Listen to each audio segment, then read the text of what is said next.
जय श्री महाकाल। आज हम बात करेंगे कुछ ऐसे प्रश्नों के बारे में जो वास्तुशास्त्र में कई बार हमसे पूछे जाते हैं। सबसे बड़ा प्रश्न ये है कि हमारे पास एक पुश्तैनी मकान है जो हमने आज से 2 से 3 साल पहले छोड़ दिया और हम शहर में आके शिफ्ट हो गए। शहर में आए और हमने वहाँ पे एक नया घर लिया। हमने घर लेने के बाद बहुत बड़े बड़े आचार्यों से दिखवाया और वास्तु के अनुसार हमने घर का लेआउटिंग किया, सब कुछ किया, उसका इंटीरियर किया, लेकिन सब कुछ होने के बाद भी हमें उत्तम रिजल्ट नहीं मिले।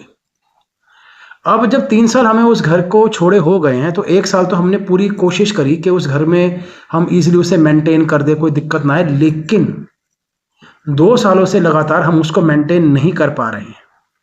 और जब से हमने अपना पुश्तैनी मकान छोड़ा है तब से लगातार दिक्कतें आ रही हैं। ऐसे बहुत सारे प्रश्न हमारे पास वास्तुशास्त्र से संबंधित आते ही आते हैं। एक बात को आप समझिएगा, जब भी हम बात करते हैं पुश्तैनी मकान की, पुश्तैनी घर की, तो उसका संबंध मेरे घर के डीएनए से हो जाता है। अर्थात वो भूमि जहाँ पे मेरे पूर्वज रहे हैं, जहाँ पर मेरा भी जन्म हुआ है। किसी कारण से मैं बाहर तो आ गया, लेकिन उस धरती से हम सभी की ऊर्जा जुड़ी हुई है।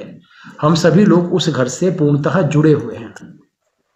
तो जब भी कभी ऐसे हालात आ जाते हैं कि हम उस घर को छोड़ के कहीं और शिफ्ट हो जाते हैं और वो घर खाली रह जाता है, तो एक समय में वहाँ की एनर्जीज डेड हो जाती है। अर्थात उस घर में कई तरह की नेगेटिव ऊर्जाएं वास करना शुरू कर देती हैं। कभी भी घर को खाली नहीं छोड़ना चाहिए।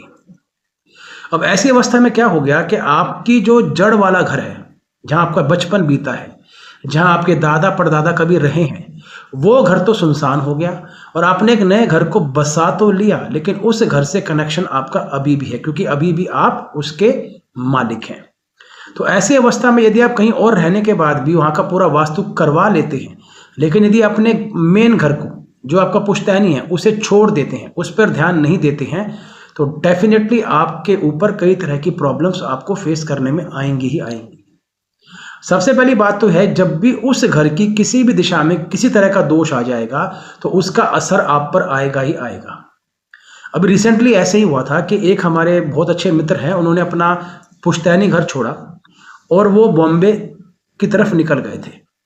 अब क्या हुआ कि ऐसे ही 2 से 4 साल के बाद क्या हुआ कि आप सभी जानते हैं, जब कोई घर बंद रहता है, यदि कोई वहाँ पे नहीं रहता है, तो उसके अंदर सीलन आ जाना, स्मेल हो जाना, या फिर लोगों का उसमें गंदगी डाल देना, या फिर प्रॉपर वे में मेंटेन ना हो पाना, ऐसी दिक्कतें देखने में आती हैं।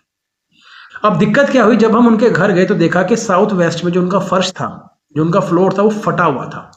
अर्थात वहाँ पे दिक्कतें काफ़ी बड़ी थी। फ्लोर का फटना, फ्लोर के अंदर से अजीब सी स्मेल आना, यहाँ तक कि साउथ वेस्ट का जितना भी एरिया था उस वॉल के अंदर भी सीलन देखने में आई और जो पेंट होता है ना, वो भी उतरने लग गया था। तो पेंट भी उतर रहा है, वॉल में आप थोड़ा गीलापन भी देख रहे हैं, आपका फर्श फट गया है। और बार बार वो ये बात कह रहे थे, जब से मैंने अपना पुश्तैनी घर छोड़ा तब से मुझे अपने जीवन में स्टेबिलिटी नहीं मिल रही है। अर्थात जैसा मैंने प्लान किया वैसा मैं आगे नहीं बढ़ पा रहा हूँ। मेरी लाइफ में स्टेबिलिटी खत्म हो गई है, मेरा व्यापार भी नहीं टिक पाता है। मैंने इन 4 सालों के अंदर कम से कम 2 बार अपने व्यापार को बदल लिया है। 3 से 4 साल जितना भी उनका टाइम हुआ है, उन्होंने 2 बार अपने व्यापार को बदल लिया है।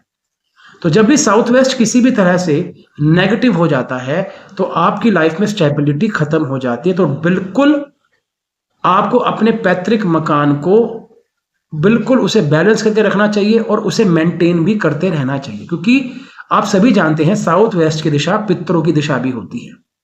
तो ऐसे में कई बार व्यक्ति को अपने पितरों के आशीर्वाद भी मिलने बंद हो जाते हैं।